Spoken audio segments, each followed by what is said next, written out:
महाराष्ट्र दिन? आज महाराष्ट्र दिन आहे। 106 हुतात्म्यांच्या हुतात्मा झाल्यानंतर हा संयुक्त महाराष्ट्र झालेला आहे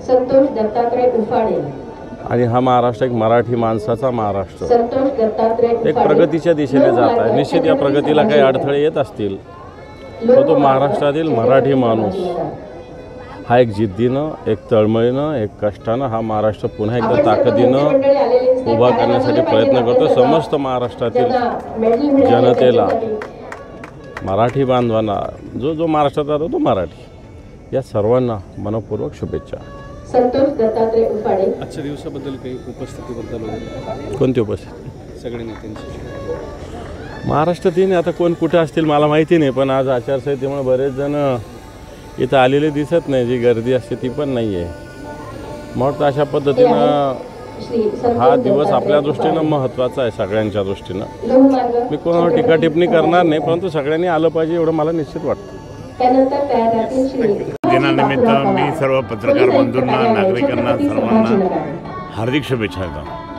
ह्या दिवसासाठी खूप संघर्ष झाला, अनेकांनी आपलं शहीदत्व पत्करलं, खूप हे झालं आणि हा आजचा दिवस 1 मेला त्या ठिकाणी आपण महाराष्ट्रामध्ये धूमधडाक्यात साजरा करत आहोत 64व्या वर्षापर्यंत।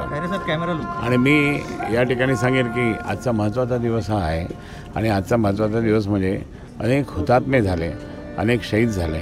या दिवसासाठी संयुक्त महाराष्ट्र झालाच पाहिजे ही घोषणा सगळ्यांची होती आणि त्यावेळेस फायरिंग झाल्या, खूप हे झालं। मग त्याच्यानंतर भाषावर प्रांतावर सगळ्या याचं हे झालं आहे, म्हणजे राज्याची निर्मिती झाली, त्यामध्ये महाराष्ट्र हा मराठी भाषक म्हणून झाला।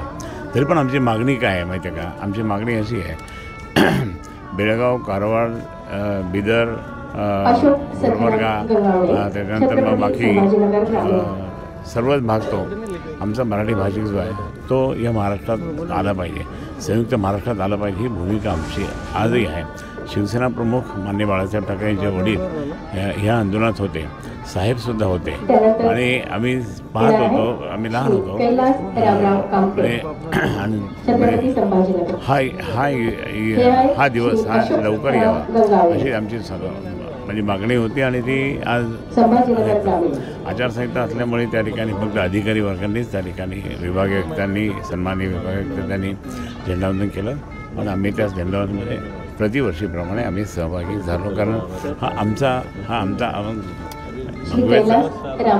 भगवत स्वरूप या ठिकाणी 64 वर्षापूर्वी प्राप्त झालं, ते महत्त्वाचं आहे। थँक्यू।